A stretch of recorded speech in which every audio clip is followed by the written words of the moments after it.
Vamos puxar aquela resenha aqui. O que tá Vamos. acontecendo com o Vasco? Ramon Dias mexeu mal, o time não entrou tão focado assim. Se ficou satisfeito com esse empate ali na parte final do jogo, o que vocês acham aí desse jogo? Vini, que estava lá diretamente em São Januário, presenciou o jogo de lá. Loco. Pode ter uma visão diferente da gente que viu pela TV. Cara, tipo assim, em relação às mexidas do Ramon Dias, eu achei que o que ele deixou um pouco a desejar foi numa substituição que normalmente ele faz e ele não fez ontem. Ontem não, desculpa, no sábado, porque se o torcedor tiver na memória fresca do torcedor desses últimos jogos que aconteceram, qual é a substituição que o Ramon faz no segundo tempo? Tira o Praxedes, porque por mais que seja um jogador que tenha um passe refinado e tal, consiga quebrar ali a segunda linha de defesa, é um jogador que é mais lento do que os outros, né, e tal. E o Marlon, sem o Payet começando, o Marlon cai muito pela esquerda. E aí no segundo tempo ele tira o Praxedes, recua o Marlon, porque o Marlon faz muito bem esse papel também de segundo volante. E aí bota o Payet pra ser aquele cara que cai pelo lado esquerdo, mas também puxa pro meio pra dar um passe, finalizar gol, etc. Só que o que ele fez? Ele não tirou o Praxedes, ele tirou o Marlon, tá ligado? Que era o único jogador que tava correndo, né, e puxando os contra-ataques. E aí eu acho que deu uma complicada nisso, porque depois da substituição de tirar o Marlon, que querendo ou não, tava puxando os contra-ataques, depois tira Gabriel Peck e bota Figueiredo, que não tava nem sendo relacionado. Vou te falar, Vini, eu acho que quando ele coloca o Figueiredo e tira o Peck, foi ali que o Vasco morreu de vez na partida. Porque o Peck ainda tentava correr ali uns contra-ataques do Vasco, ou puxando o ataque. Cara, o Figueiredo entrou, matou o time, mano. Quando ele entra, assim, parece que o Vasco, assim, não queremos mais ganhar. O Vasco se fechou todo, o São Paulo também não atacou tanto assim, porque o São Paulo todo desfalcado e tudo mais. Parece que ficou os dois times satisfeitos com o empate, sabe? Sim. Tipo, o São Paulo, ganha, como você tava falando, né? Ganha Vasco. Não, São Paulo, ganha você. Só que o São Paulo não é querendo falar que tá no direito de fazer algo desse tipo, tá ligado? Mas já tem seus méritos nessa temporada por ter vencido a Copa do Brasil. O Vasco não, cara. O Vasco é um time que tá lutando pra não brigar. Quer dizer, lutando pra não brigar. Brigando pra não cair, né? Lutando pra não cair. E não pode se dar esse direito de jogar sem vontade de vencer e tal. Chegou a atacar, só que não teve as melhores oportunidades. Finalizou pouco a gol. As finalizações que eu lembro foram finalizações do próprio Gabriel Peck, que depois veio a sair para a entrada de Figueiredo. Então acho que o Vasco não pode se dar o direito de entrar sem a gana de vencer o jogo, tá ligado? Não tem como mais, porque o primeiro turno diz muito o porquê do Vasco não poder mais fazer isso, tá ligado? E aí acabou acontecendo esse empate em 0-0, né? Teve pênalti também. E eu queria saber de você, Arthur. Achou que foi pênalti? Achou que não foi? E ele travou. Alô. Deu uma travadinha aqui pra mim. Alô? Tô te ouvindo? Fala, Mas moleque, e aí? travou Achou na que foi última frase da pênalti? pergunta. Ele queria saber se você achou que foi pênalti no lance do Léo Pelé.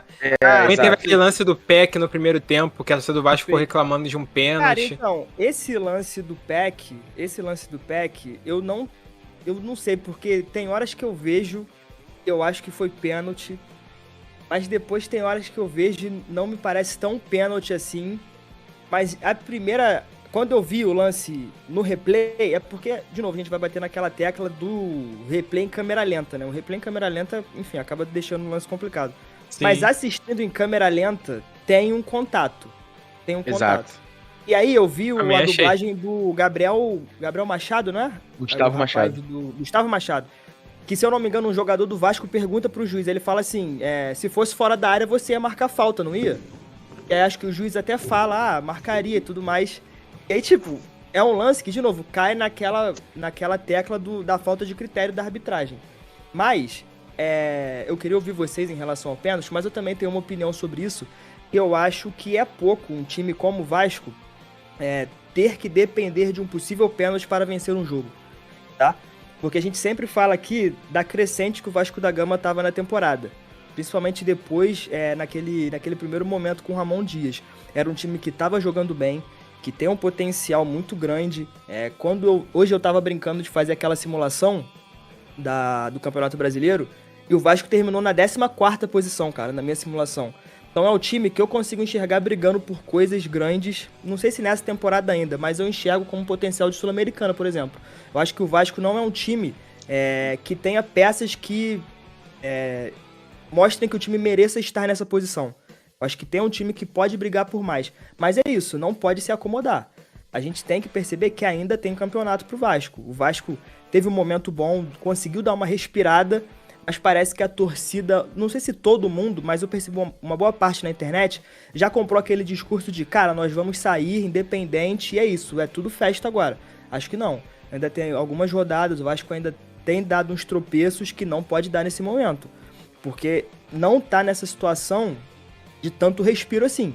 Sim, ainda sim. tá ali, se eu não me engano, na 17ª colocação, não é isso? Ou na 16ª? Não, a gente tá na zona de rebaixamento após a vitória do Santos de virada ontem contra o Palmeiras. Então 17º. já entrou na zona. Em 17º, já entrou na zona de rebaixamento de novo. Não é um time que tá podendo relaxar tanto assim no campeonato. Perfeito. Tem feito um segundo tempo, um segundo turno melhor? Pô, não tem nem comparação.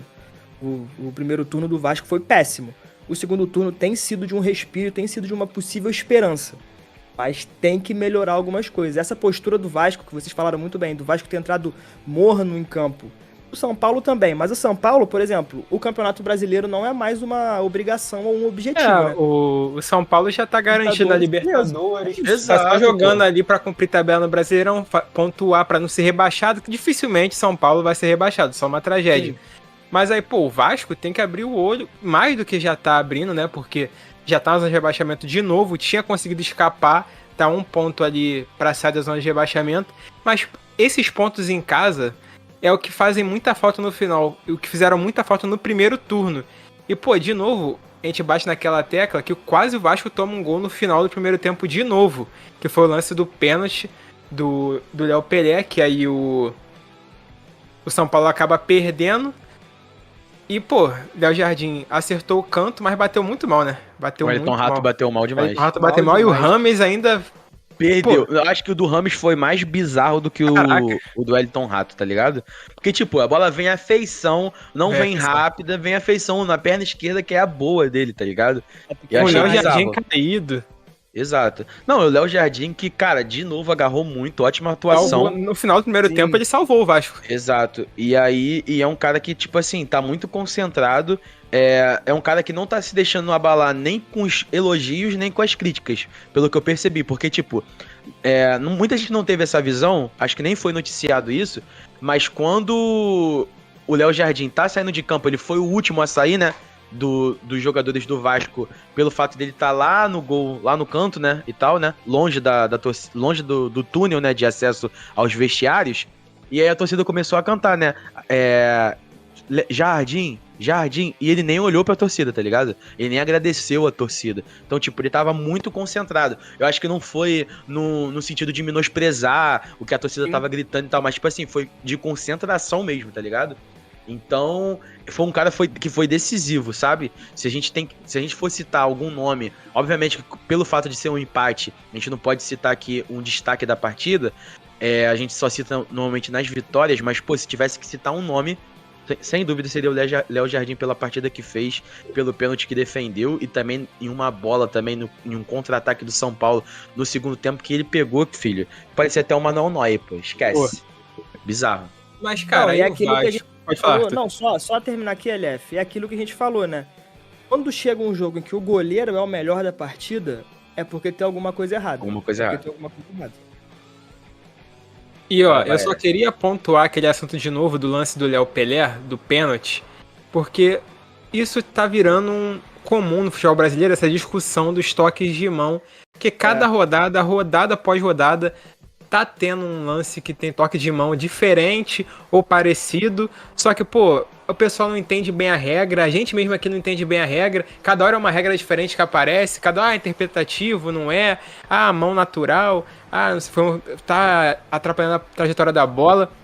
Cara, é difícil de entender essa bagunça na regra da FIFA em relação a isso, e mais ainda a arbitragem brasileira, que parece que não sabe interpretar da forma correta e acaba cometendo erro após erro nesse tipo de lance. O do Léo Pelé, por exemplo, eu achei que não foi pênalti. porque ele tá com o movimento do braço dele, não é pra tentar tirar a bola, Expandir nada. o corpo. Ele tá com o braço parado normal. Mas aí, tipo natural. assim, eu também não achei um absurdo ter marcado o pênalti, sabe? Porque, pô, a gente não entende bem a regra. Cada hora parece que muda a regra. A regra é a mesma, cada hora parece que muda. Tem vários lances como esse que não dão. Então é difícil, cara. Eu queria saber a opinião de vocês sobre isso. Por quê? Esse lance poderia ter mudado, com certeza, o rumo da partida. Mudou porque o São Paulo não fez o gol. Mas São Paulo faz o gol? Pô, imagina. Vasco perdendo em casa com mais um erro de arbitragem, sabe? Cara, então, por mim, coloca tudo na conta do senhor Braulio da Silva Machado. Cara, que árbitro horroroso, mano. Horrível, Ele é horrível. horrível. É Ele é horrível. aquele árbitro que os dois times reclamam. Exato. Não, mas tipo assim, foi muito ruim, mano. Tipo, eu acho que eu nunca fiquei tão revoltado com a arbitragem como eu fiquei no jogo com o Vasco e São Paulo. Era tudo a favor, na dúvida, dá pro São Paulo. Foi literalmente isso, entendeu? Teve um lance, o que os jogadores do Vasco mais reclamaram, pelo que deu pra perceber, em relação à mão, foi que teve um lance que o Vasco tava no setor de ataque e a bola, no lançamento, a bola desvia na mão do jogador de São Paulo e aí o Braulio manda seguir. E aí, por conta desse contra-ataque que o São Paulo puxou, até mesmo com o Lucas, o Paulinho teve que vir e fazer a falta, tomou o terceiro amarelo e tá fora do jogo decisivo contra o Fortaleza dentro de casa. Paulinho que, pô, vem sendo dos jogadores mais decisivos do Vasco nessas últimas rodadas, sabe? Então, tipo, são lances que acabam prejudicando o Vasco, seja fora de casa ou dentro de casa, por ter um desfalque de jogador, por ter um cartão amarelo que acaba prejudicando lá pra frente, ou então um jogador expulso, ou um pênalti que é duvidoso, que foi o do Léo Pelé, e aí também o VAR nem chama pra ver o lance do Peck, o VAR também não chamou pra ver o lance do Payet, no qual o Payet dribla o Rafael, e o Rafael segura o Payet na... Pô, não achei que segurou. Então, mas é Não aquela segurou. parada, se o Payet se joga, o VAR ia chamar. Pô, eu acho que o Payet, ele perde o equilíbrio, mano. Acho que não teve contato. Mas se ele se joga, o VAR chama. Porque Mas ia a chamar, perna mas não ia ser pênalti, a mano. perna do Rafael tipo assim, a perna do Rafael meio foi parecido até com o lance do Peck, meio que se entrelaça com as pernas do Payet, tá ligado? Então, tipo, são lances que, querendo ou não pode ter dois pesos e duas medidas. O Braulio deu o pênalti do Léo Pelé e ele nem foi ver no VAR, tá ligado? Ele foi convicto na decisão dele, entendeu? Então, é isso que prejudica, é isso que deixa o torcedor enfurecido, é isso que deixa os times acalorados dentro de campo, acaba às vezes perdendo o rumo da partida por conta desses errinhos que são bobos, mas que um monte de errinhos bobos acabam se tornando um erro absurdo, tá ligado? No geral, porque mais uma vez o árbitro é destaque, e assim como a gente cita que quando o goleiro é destaque é ruim, quando o árbitro é destaque também é ruim, Sim. tá ligado? Porque o bom é quando o árbitro nem aparece na partida. Aí você pode falar, caraca, que boa partida do árbitro X, que boa partida do árbitro Y, tá ligado? Não, perfeito. E ó, o Vasco só entra em campo agora depois da data FIFA contra o Fortaleza, como você falou, Vini. Faz tempo. Só lá no dia 18/10, em São Januário, contra o Fortaleza. E eu vou ler aqui os comentários da galera. Pouca gente comentando hoje, hein, galera? Vamos comentar mais. Mas eu Pô, vou ler tô aqui com saudade dos os comentários, comentários, que é o da Rebequinha, digníssima Beijo, do meu Arthur, amor. colocou um beijo. E colocaram aqui, ó, sobre aquele lance que o Vini colocou? falou do Léo Jardim, que colocaram assim, ó, se fosse o Gabigol, iam falar que tá menosprezando a torcida. Concordo plenamente, porque é sempre assim, né? Mas fazer o quê? Luísa falou, né? É. Luísa de Belo Horizonte, dá pra ver aqui. Luísa de Belo Horizonte. Perfeito. Mas galera, ó, quem tá aqui com a gente, 6 pessoas, vai deixando aquele like, compartilhando e pedir desculpas pra vocês, porque hoje a gente tá sem câmera, voltou ao Sports Arena Raiz por problemas técnicos. Verdade. Então, já que o nosso áudio tá funcionando perfeitamente, vamos decidir deixar o nosso áudio aqui pra não prejudicar também, pra vocês não terem aquela imagem ruim, ficar incomodados. Então vocês vão ficar só ouvindo aí nossas belas vozes enquanto ASMR. vocês assistem as belas artes aí do programa.